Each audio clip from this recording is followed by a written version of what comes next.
welcome everyone. We're happy that we're all together again. And this tutorial will continue our tips related to the HVAC design. And now we are working on another building, which is a residential one. And we have linked it exactly as we learned it before. And also have modified its setting like the copying and monitoring the main project. And also inserting the floors and the ceilings and the HVAC design as we learned it before. So you can see here we have the floors under the HVAC and we have the ceilings.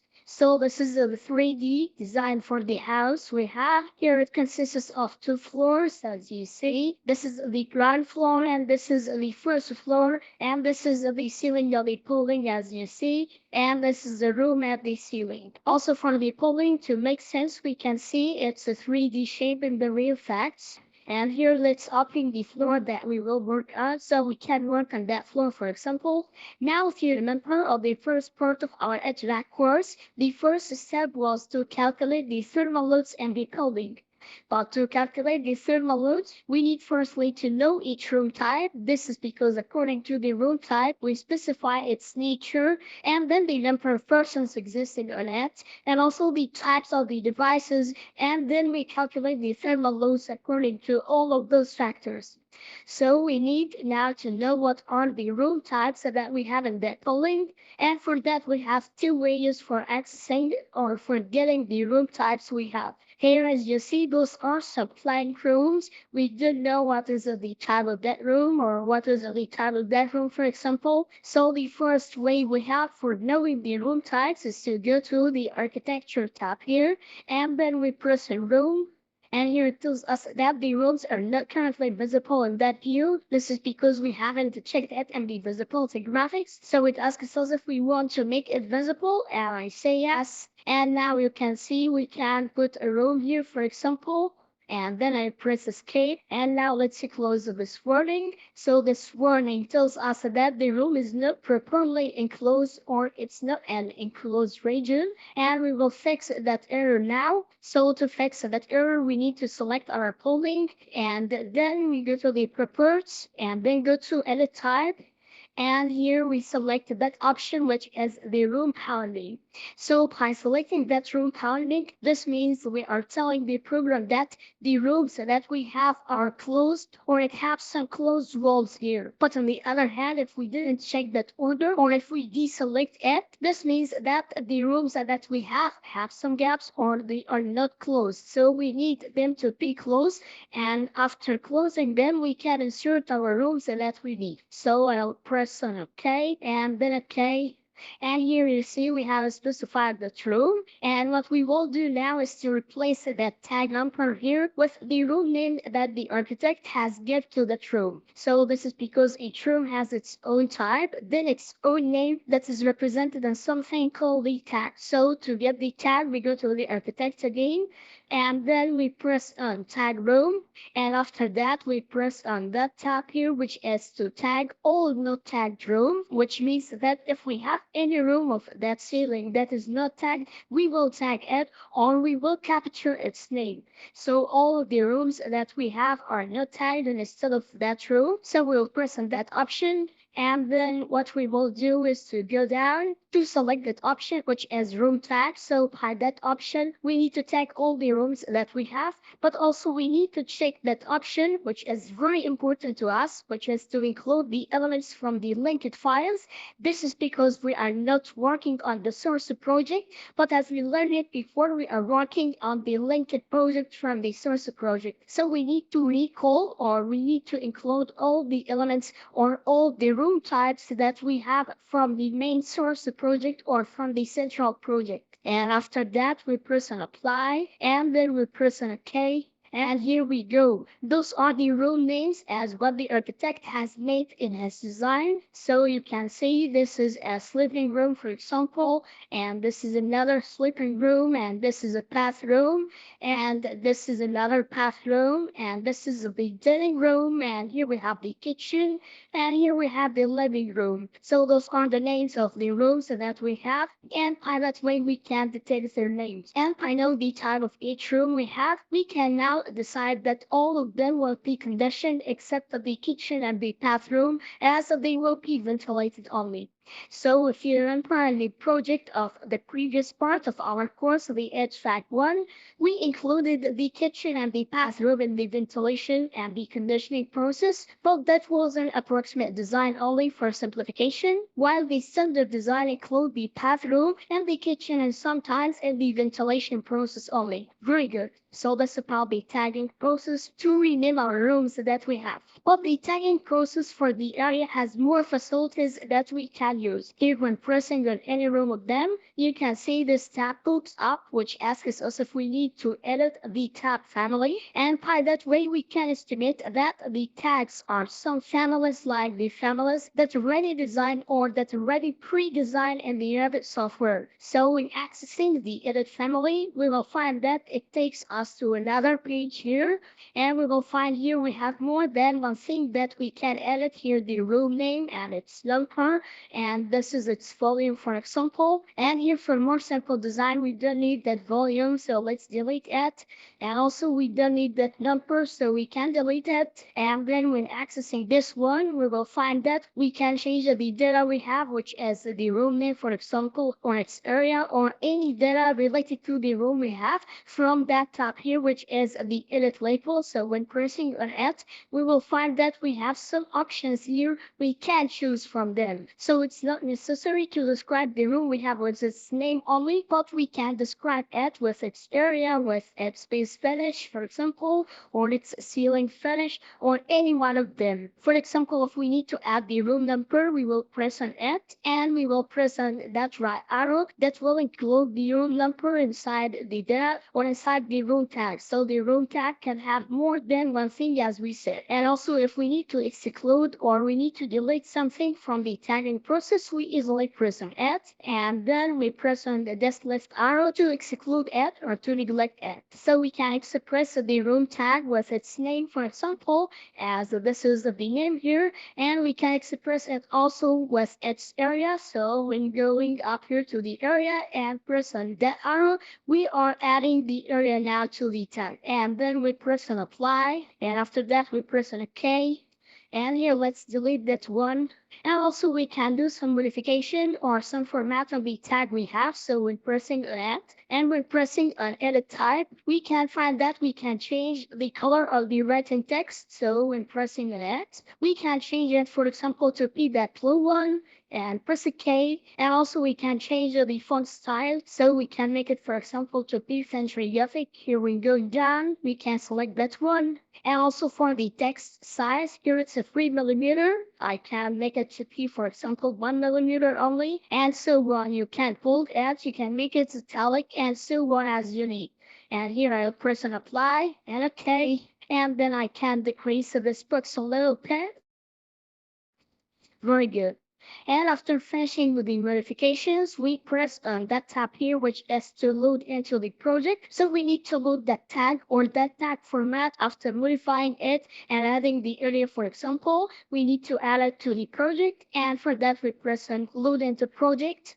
And here it asks us if we need to override it to the existing version or we need to override it to the existing version with its parameter values. So we will select the second option, and here that's it. Here when zooming in, we will find that we have that room type with its tag. So it's a sleeping room with an area of 207 square feet. So this is the area in square feet.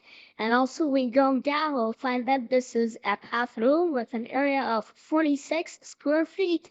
And this is a dining room, for example, with an area of 570 square feet. And this is the kitchen. And also we will find that this is the living room and so on. So according to the tags you need, you can specify them. Very good. So that's about the tagging operation for the rooms that we have. And in the next tutorial, we will continue handling our project to prepare it for our HVAC design. Hope that's it for right now. Thank you for watching and see you next tutorials. Hello and welcome everyone. We're happy that we are all together again. In the previous tutorial, we started on the first step of handling the rooms we have to be ready for calculating its thermal loads by the tagging process for each room. First of all, we need the Revit program to recognize that those are some zones that we need to calculate the thermal loads for them. And for that, we will design each row of them as a separate space so the program can recognize it and calculate its thermal load. And to do so, we go to the Analyze tab and select the space option. It asks us if we need to save, so let's save the project and then press yes.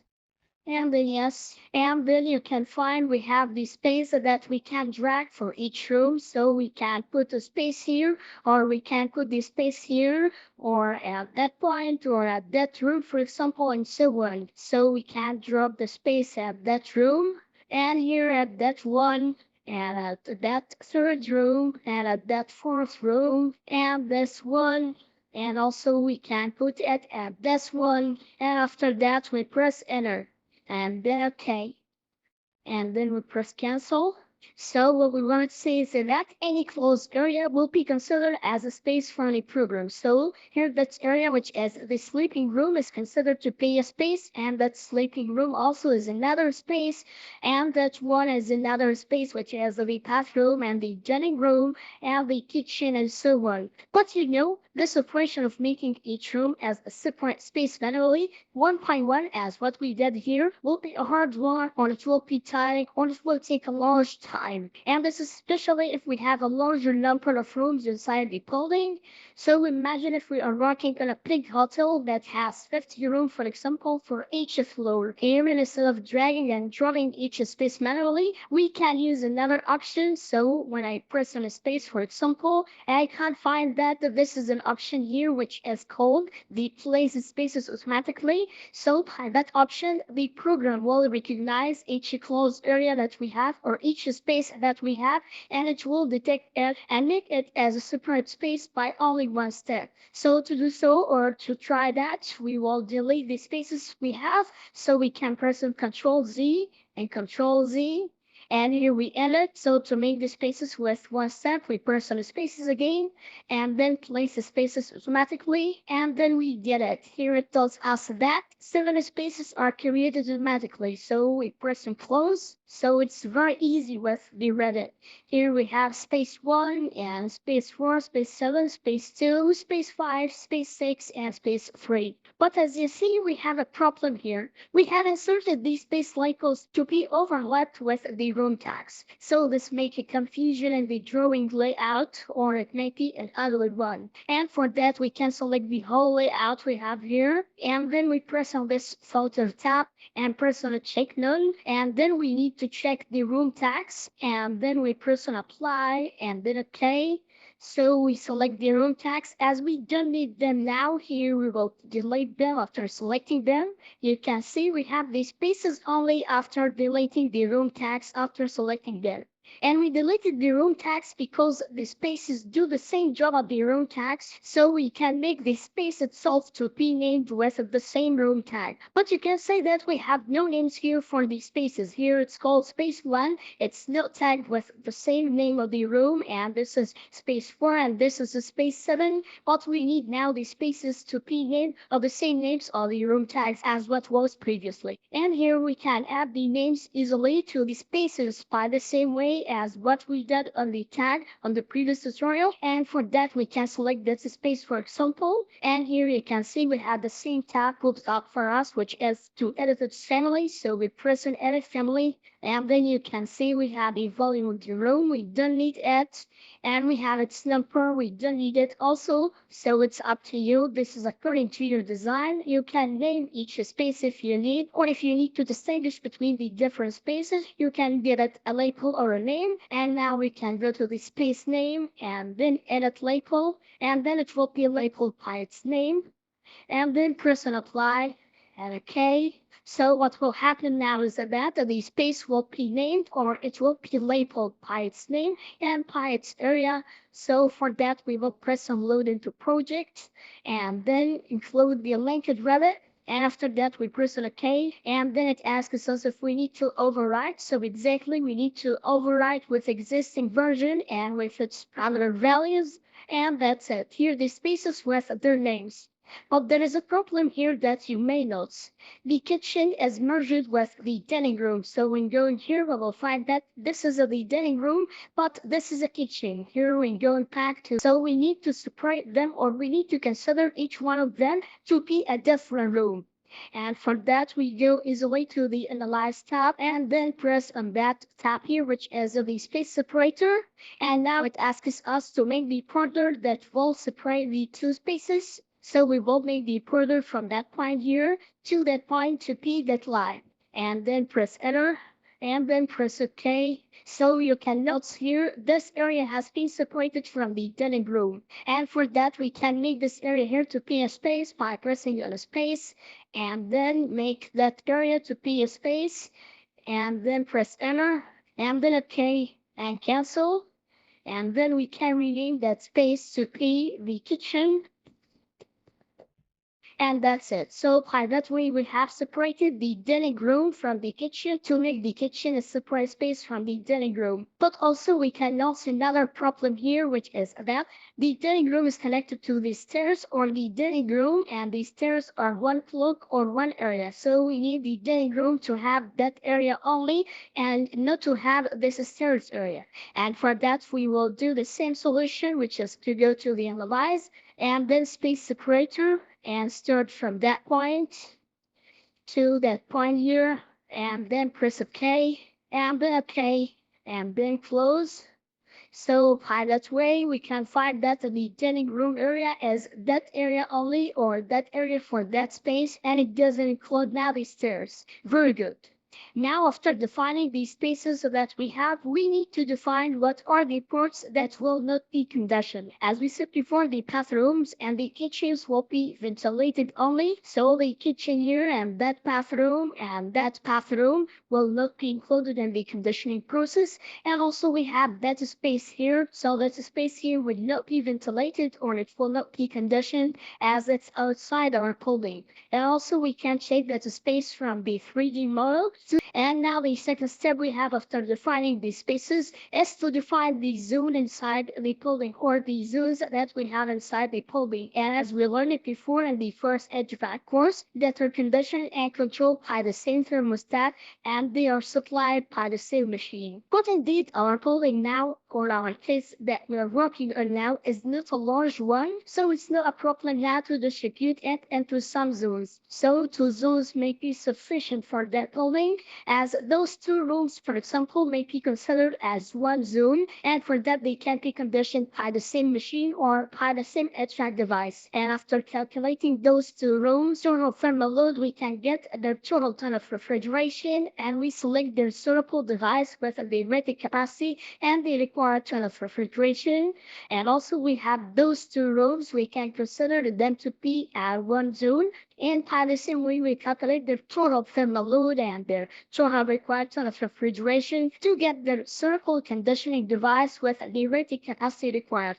But the distribution of these zones for any building that may be a large one or a small one, so the separation of distributing the building into some zones depends mainly on the designer point of view. So one designer can see that it's better to get only one air conditioning device for that building, and for that we can consider the total rooms to be one zone. And another designer can prefer to distribute them into 2 or 3 air conditioning devices, for example. Then we can have 2 or 3 zones inside that floor. But the economic factor also plays an important role for choosing the required HVAC device. For example, if we put 2 direct expansion air conditioning devices and each of them is rated to be the half of the building required ton of refrigeration, at that condition their price may be larger than if we put only one direct expansion air conditioner with the total capacity of the total ton of refrigeration for the building. So the economic point of view is an essential factor.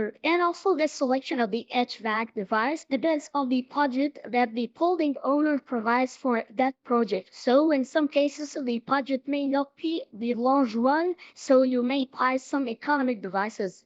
While in some other cases, like the hospitals, for example, their thermal loads are very critical ones, like the operating rooms, for example, or the emergency centers inside the hospitals. So the HVAC devices must be efficient as much as possible, and in addition to that, there must be a backup HVAC device, which means if there is a breakdown in one chiller, for example, the other chiller must be ready to go and lie instead of the broken down chiller until fixing it. So anyway, we must make a balance among all of those factors you have, and this is according to your experience also and your current case that you are making the design for which. And now to add the spaces to the zones we have, we can go to that zone tab here, and then we can save the project. So after going to the zone tab, we can select the rooms that we need to keep for the first zone. So as we said, this bedroom and this bedroom will be for the first zone, and then we press on finish editing the zone. We have here a closed border or a blank border, and also we have this line here that tells us that those two bedrooms are one zone, and also we can have another zone. So by pressing the zone again and then select the living room and also the dining room, so the living room and the dining room are the other zone.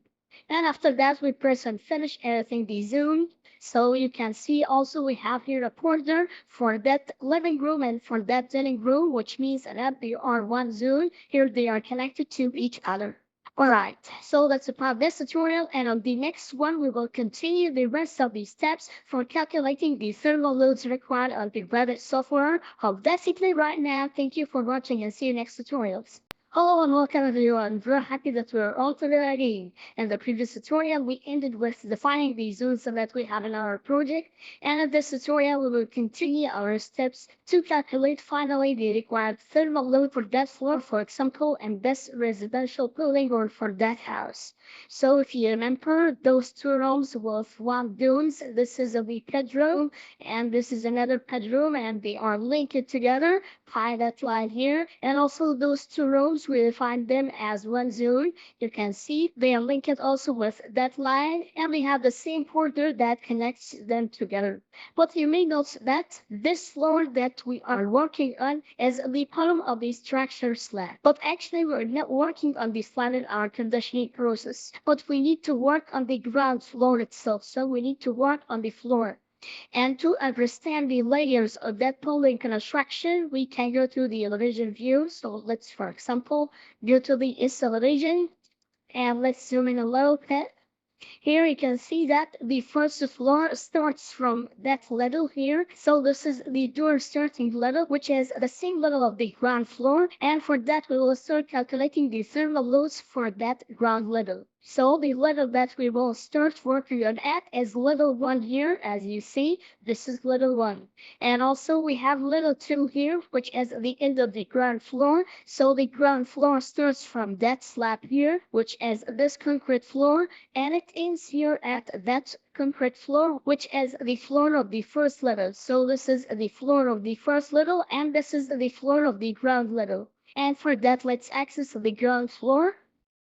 And here you can see we have the same spaces and the same zones. So this is the first zone and this is the second zone. And now the first step to calculate the thermal loads is to enter the floor dimensions.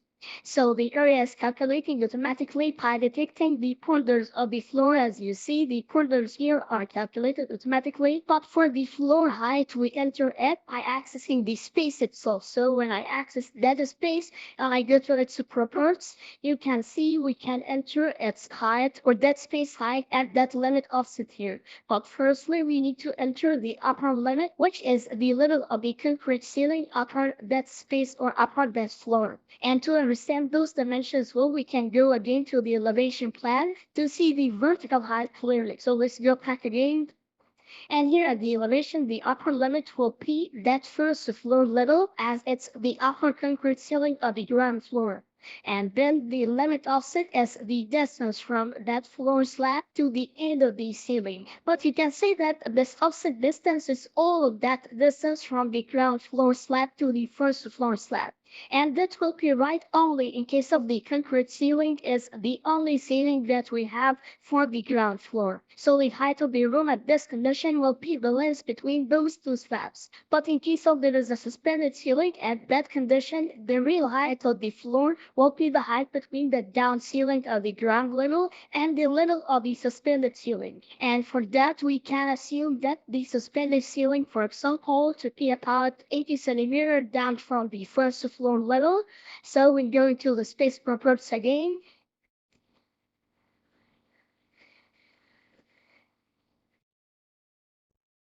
And we can make now this upper limit to be the first floor. So we're going down to the first floor, and then the limit offset at this condition will be minus 800.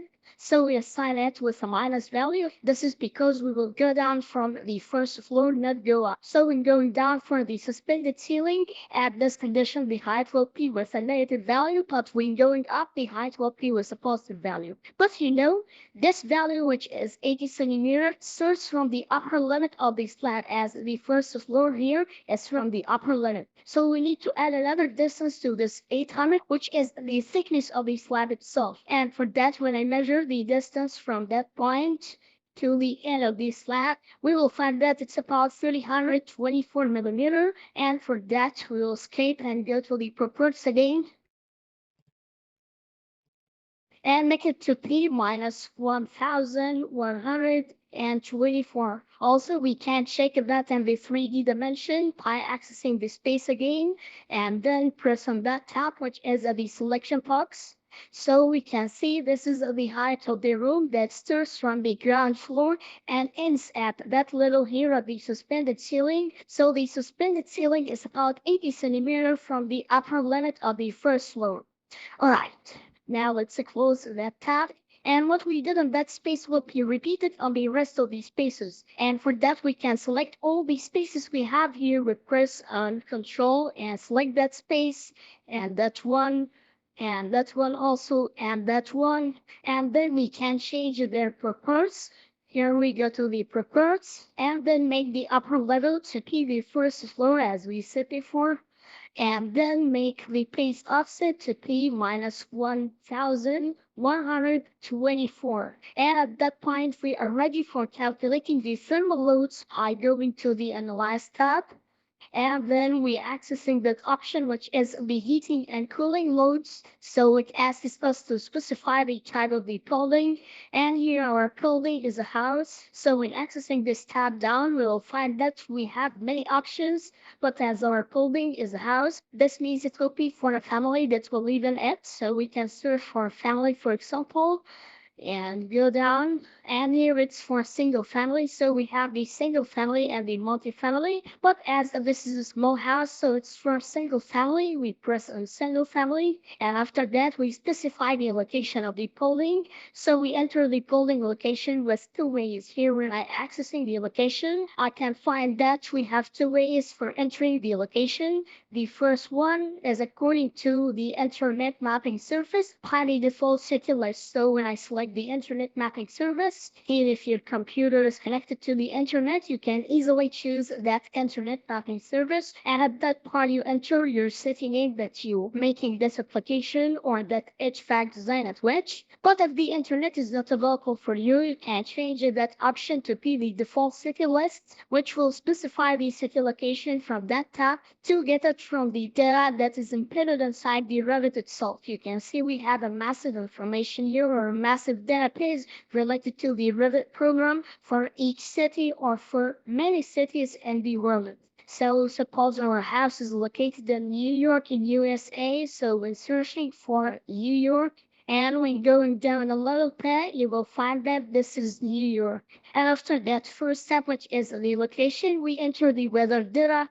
And for that, we need to enter the dry pulp temperature, the wet pulp temperature, and the mean value of the temperature. But if we didn't select that option here, so if we didn't select the closest weather station, at this condition, we need to enter those data ourselves, and we enter it according to the local standard codes to our countries or the city that we're working on. Or also we can get those data from the actual website as we learned before in the app design. Also, we need to enter the heating designing temperature and declare this number, which is the factor that specifies the sky clearness or the cloud percentage in the sky, exactly as we illustrated before. So this is in case of we need to enter those data manually. Here we can access any one of them and modify it. But if we select that option, which is to use the closest weather station, at this condition we are going to depend on the Revit standard weather data that is good according to the nearest station data that is nearer to the city you enter. And those Revit data are not the most accurate ones, but as we need to enter those temperature values each month, here from January to December, so if this information are not available for you, you can select the default data from the Revit. And after that, we press OK. And then we need to specify the ground that we are working on. So we are working here on the ground floor.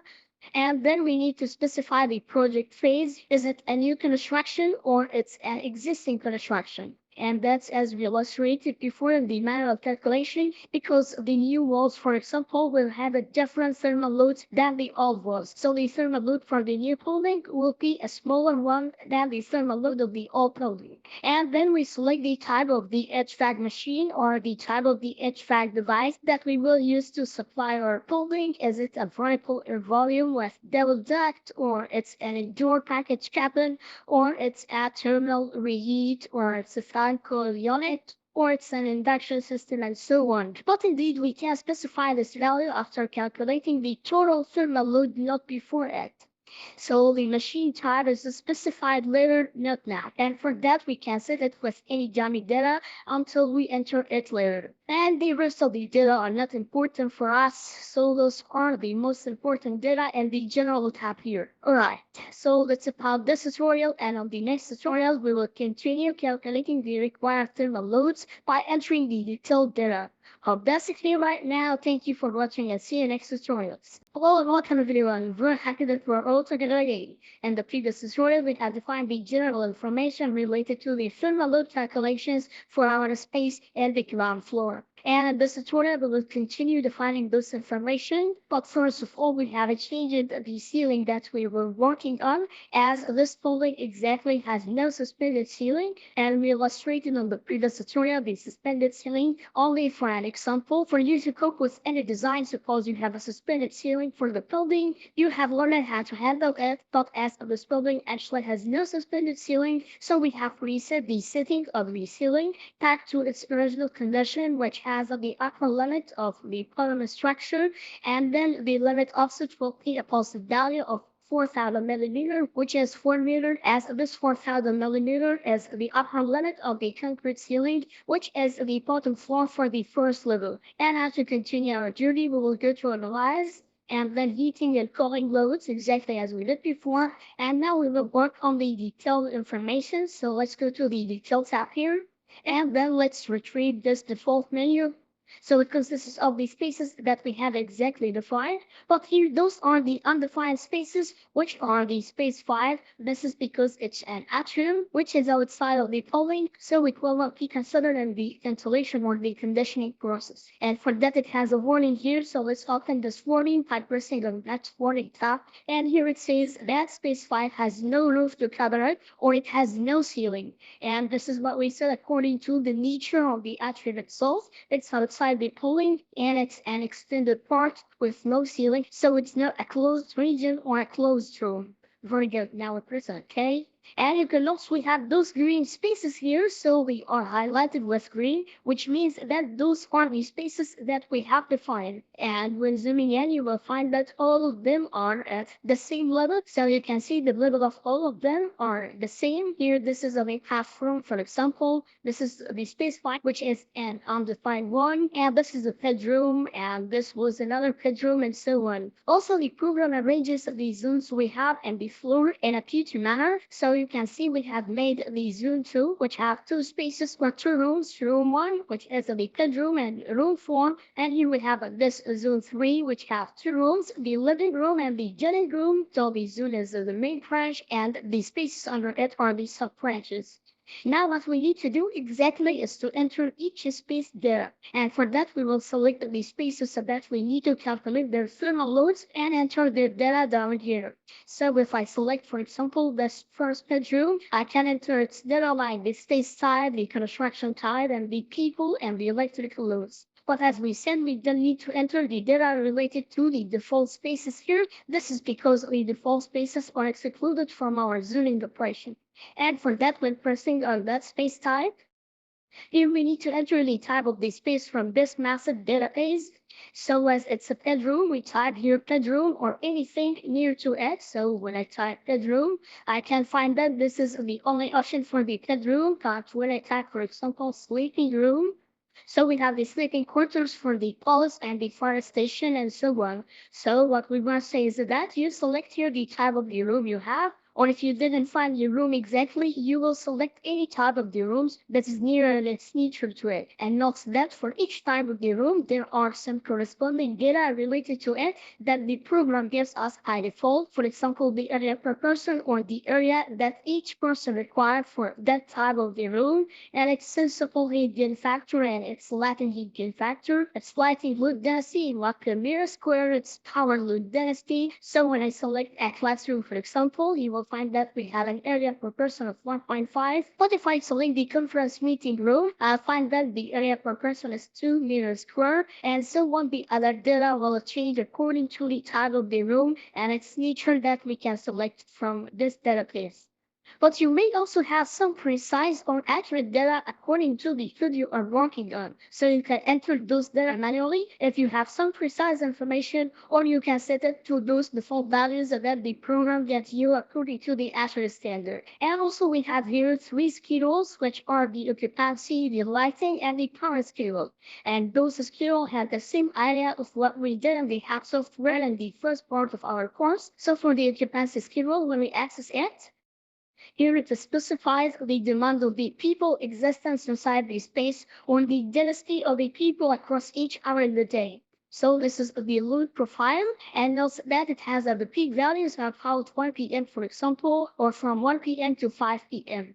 And this profile distribution across each hour in the day depends on the type of the polling itself, or the type of the space that we are handling. For example, if we select the application to be a restaurant, for example, we will have a different occupancy distribution across the day, and for the office, we will have another one, and for the common commercial occupancy, another one, and so on. So what we want to say is that this profile distribution is not a constant one, but it depends mainly on the polling, as the people existence inside the room depends mainly on its type.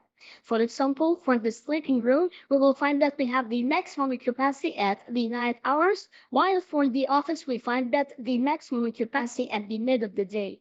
And also, as usual, those data are given according to each type, or you can change any of them at each hour. Suppose I make it here, for example, to be 80%, you will find that the graph has been changed, so you can enter them manually if you know exactly the nature of your application that you're working on, or you can set them to the ready information for the program. So this is how the people schedule, and also we have the lighting schedule. So it has the same idea by entering it. As the lighting are some thermal loads, so we specify the demand of the lighting lamps or luminaires in each space by the same way. And also the same thing for the power schedule.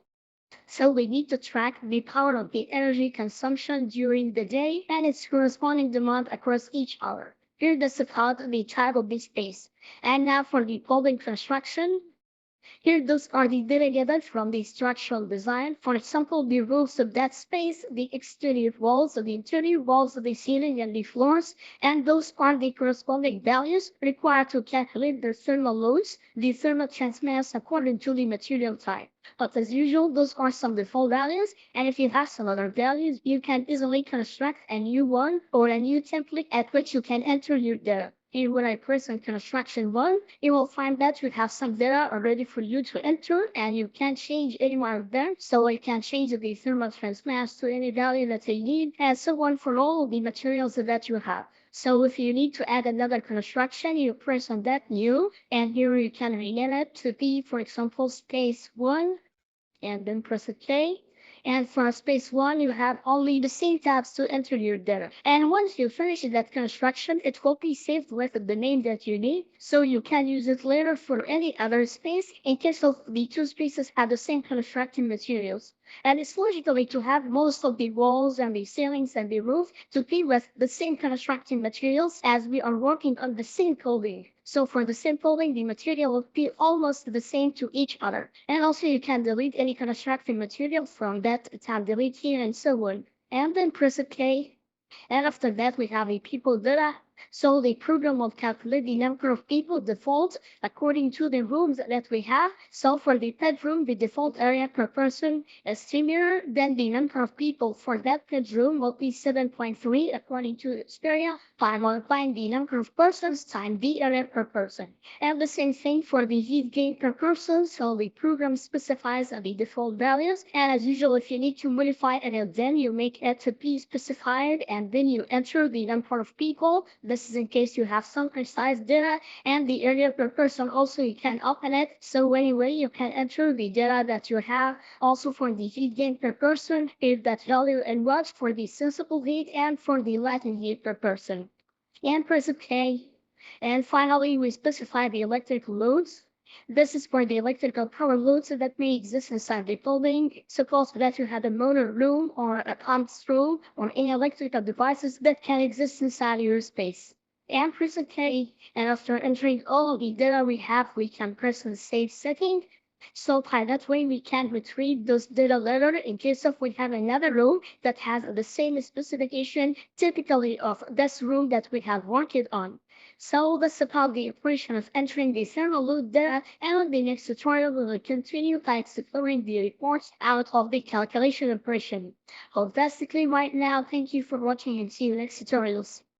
Hello and welcome everyone, very happy that we're all together again. In the previous tutorial, we ended with entering the required data for the thermal load calculations for the bedroom. And as we said, what we did in one space will be done by the same way on the other spaces. So after finishing all the spaces required data, we will press on that calculate tab, and this is to get the output result of the thermal loads.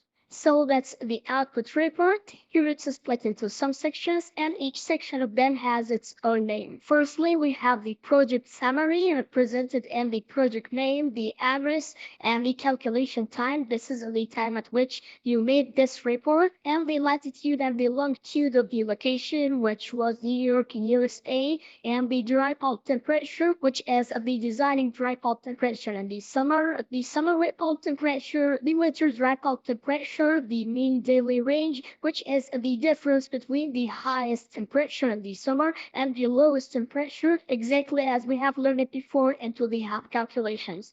Then we have the building summary, which is the total summary of the total thermal loads that was calculated, and it's represented by the building type and its area and its volume. So this area is the total area that we have for the total zones. Here we have two zones represented in 4 rooms, and the total area is 96 meters square. And we have the total load in watts, so it's 7.6 kilowatts. And here the peak cooling month and hours, so it's August, which means that at August we have the maximum thermal load, and this is at 3 p.m. This is because the solar radiation becomes with its maximum value at the summer, especially at August. Then we have the total sensible load and the total latent load and the maximum cooling capacity, and then the maximum value of the required airflow to be 564.4 and so on until the last value that we have. And after that we have the zone summary, which is the total area of the total spaces. So that's also the total area, as we said, of the 4 rooms that we have.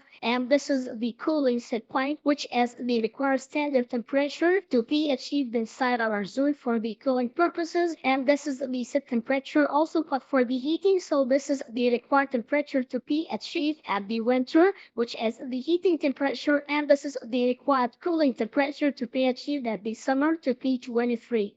And the staple here, which is the default spaces, is a very important one as it gives us a total summary for the whole building that we have or for each single room inside our building that we need to calculate its thermal load. So this is the important summary here. It tells us that bedroom 1 has an area of 50 meters square and this is its volume and its required peak cooling load or its maximum peak cooling load for that specific bedroom to be 2100 kilowatt and its cooling airflow or its required airflow in liter per second is 149 and its peak heating load, so this is the heating required load to be 1500 watts. And finally we have the heating airflow, which is the required airflow to be achieved in winter for the heating purposes and so on for the rest of the rooms that we have. So this is the summary for each room for each important single piece of information that we need. And after that we will have the information related to each space but in details. So this is the summary for the bedroom 1. Those are the data but in details. And then for the bedroom number 2 and so on until the last room we have.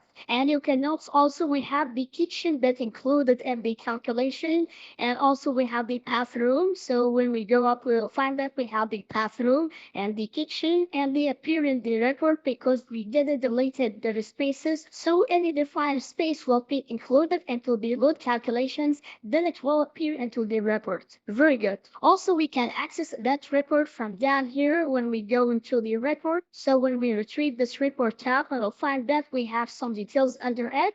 This is the loads report and this is what we need. So the report that we had generated will be generated under the loads report. So suppose we close that one and we open that one, which is the loads report number 1, we will find that it appears again. So this is the place from which you can get your reports.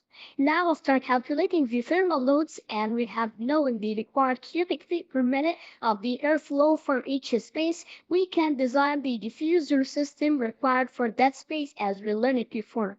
So when closing that tab and when we go through any ceiling that we have, suppose we are on that ceiling for example, this is only for the illustration purpose. So if we need to design the diffuser system after knowing the total value of the cubic feet per minute, we can do that easily by getting the required cross-sectional area of the diffuser, of its lake, and of its face. So for example, suppose we need to insert the diffuser system for that bedroom with its cross-sectional area that enables the total cubic feet per minute to flow from it to that space, or we can use for example 2 diffusers, each of them has the half of the cross-sectional area, so the amount of airflow that will follow from it will be the half of the amount of airflow, so the 2 diffusers will give us the total required value of the cubic feet per minute. So according to the total cubic feet per minute required, the diffusers are calculated and then the number required for that space. But we will now insert some diffusers approximately, not with a precise calculations, and this is only for the design to make sense, and later in the complete project we will make all the calculations accurately to end up with a complete design. And then we go to the system tab to insert the diffusers, and here we select the air terminal. And now we can insert an air terminal at this position and another one may be at that position. So they are aligned with each other. Here this is as we said an approximate design. So we suppose that each room of them will need only one diffuser. And then we have that dining room and as it's a larger one so we can insert 2 diffusers for it. For example, one may be at that position and another one may be at that position. And then when going down, we can put another diffuser at that position, for example, for that living room. So that's about the diffuser distribution easily. And now we press escape. And notes also we have tried to put the diffusers to be aligned with each other as much as possible. So we are trying to put them in one line and this is the most suitable case as it will help us greatly when connecting the diffuser with the depth system, as the depth system will be on a straight line when the diffusers are in one line or aligned at one axis here. But also you must take into account that the diffuser position inside the room must be in the middle of the room. This is to make a uniform distribution of the air inside the room. And this is to make the air reach each area of the space with equal value. So we need a uniform distribution of the air or a homogeneous distribution of the air across the space. And now we can say that those two rooms will be put on one HVAC device, so they will be controlled with one HVAC device. And those two rooms, the living room and the dining room, will be controlled with another HVAC device. This is, as we said before, those two rooms represents one zone and those two rooms represents another zone. And each zone is controlled separately by the same device. So to insert the air supplying machine from the system tab, we will go to the mechanical equipment and then we can open the properties. And here when dragging this tab down, we will find that we need to select one of those devices, which may be an air handling unit that has more than one size. So this is the air handling unit. And after that, we have the boiler. And also we may have the inline pump circulator, which is used also for the cooling and the heating purposes. And it has also some types here. And then we have the variable air volume boxes with some several sizes as you see here. So those are some ready machines that we can use to supply the diffusers that we have. Very good. So that's about this step of designing the HVAC system by spreading the diffusers and exploring the different types of the HVAC machines. And in the next tutorials, we will continue the rest of these steps we have for the HVAC design and the Revit software. That's it right now. Thank you for watching and see you in next tutorials.